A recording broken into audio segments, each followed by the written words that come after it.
Salve, residentes dos Nove Mundos, tudo bem com vocês? Eu sou o Felipe Meyer e hoje eu queria falar sobre elmo viking. Pois é, você já viu esse tipo de modelo de elmo em alguma série, desenho ou em qualquer representação sobre vikings e nórdicos da era viking? Se não, deveria. Porque esse daqui é um modelo inspirado no que seria, o modelo de elmo, o tipo de elmo mais utilizado durante a era viking. Na verdade, até pouco tempo atrás, esse modelo ele era considerado o único elmo que teria sido encontrado relativamente bem conservado da era viking. E não era tão bem conservado assim, que é o que a gente também vai falar aqui.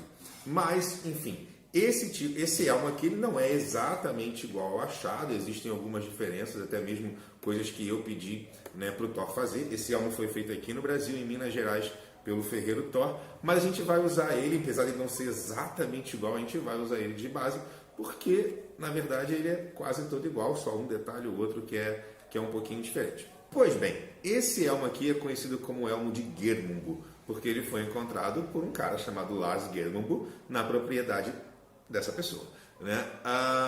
E até pouco tempo atrás, esse tipo de elmo, ou seja, o achado, onde esse aqui foi inspirado, era considerado o achado mais bem preservado de um elmo da era viking, mesmo que isso não signifique que ele era tão bem preservado assim. Agora, há pouco tempo atrás, um elmo que foi encontrado nas Ilhas Britânicas em 1950 foi datado como sendo da era viking, então a gente tem um outro exemplo de elmo com uma estrutura de certa forma bem preservada. Mas o elmo de Geirmundur é o que você vai mais ver por aí, justamente porque durante muito tempo ele foi o único achado que tem uma estrutura que foi mais ou menos bem preservada. E esse elmo foi encontrado em 17 fragmentos.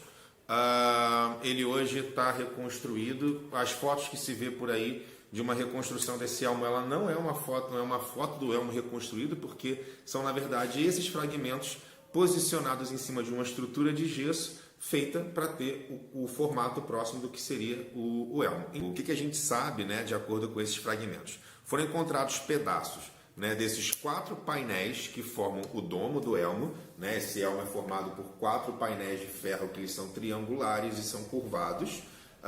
Também foram encontrados fragmentos da estrutura interna, que foram encontrados pedaços dessas tiras de ferro, que elas são tiras de ferro finas, que são rebitadas nessa outra tira de ferro, que ela é curvada e que vem por cima justamente da fenda entre essas duas placas. Então, se tem uma tira de ferro fina por baixo, rebitada nessa peça curva, que une essas duas placas aqui do elmo. E essas tiras foram encontradas de duas formas. Existem 2 tiras independentes, que são as que formam as laterais do elmo, e existe uma tira que ela é inteiriça, que vem aqui da testa até a parte da nuca. E aqui no meio, as peças se encontram e existe ainda esse pitoquinho aqui que também está rebitado aqui nessas peças todas, mas no final das contas isso aqui é praticamente só decorativo.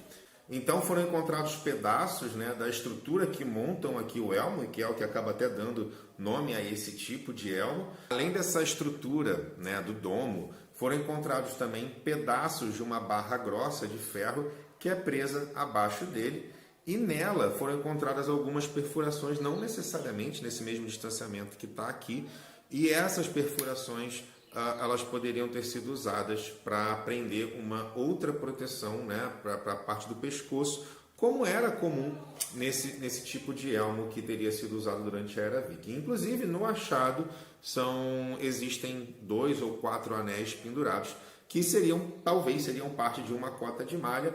E, como eu disse, isso nesse tipo de elmo era um tipo de proteção que não era incomum, e poderia ser feito de cota de malha, poderia ser um pedaço de couro, poderia ser uma placa de metal, enfim, tudo que pudesse proteger. E não vou entrar no mérito de como cada uma dessas coisas eram presas, assim como essa parte interna. Aqui no caso, isso aqui é feito para na hora do combate, as pancadas na cabeça não fazerem o metal bater direto na cabeça. Pode ser usado também alguns acolchoamentos aqui para fazer o elmo ficar presinho. Outras teorias, né, como prender o elmo, ele seria preso por uma tira de couro embaixo do queixo, mas enfim, isso aqui são tudo construções baseadas em outros elmos e etc.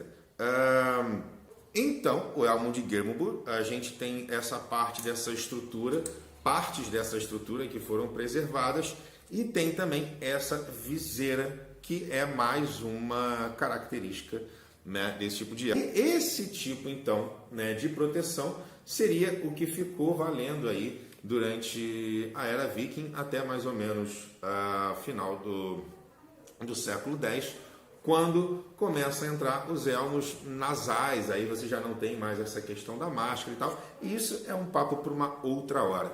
Mas enfim, sempre que você vir por aí algum elmo da Era Viking, é muito provável que você vai encontrar esse modelo aqui de elmo sendo representado, não necessariamente esse, né? Até porque esse daqui, como eu disse, ele não é exatamente igual ao achado arqueológico, ele tem algumas alterações, como o tamanho da viseira, né, a ponteira aqui do nariz, os riscos e tal, mas são só detalhes. Mas essa estrutura aqui de elmo é a que você vai encontrar por aí. Inclusive, se for ver esse último achado, né, das Ilhas Britânicas, lá de 1950, que foi datado agora como sendo da Era Viking, como sendo produzido entre os séculos 9 e 11, ele também ele também tem uma estrutura muito parecida com a desse elmo aqui, e é isso a gente vê num outro momento. Eu espero que vocês tenham gostado. Agora vocês já sabem como é que é um elmo que seria considerado um elmo histórico da Era Viking, sem chifres. E se vocês gostaram mesmo, deixa aí a curtida, marca aí a galera que gostaria de receber esse tipo de conteúdo, e até a próxima.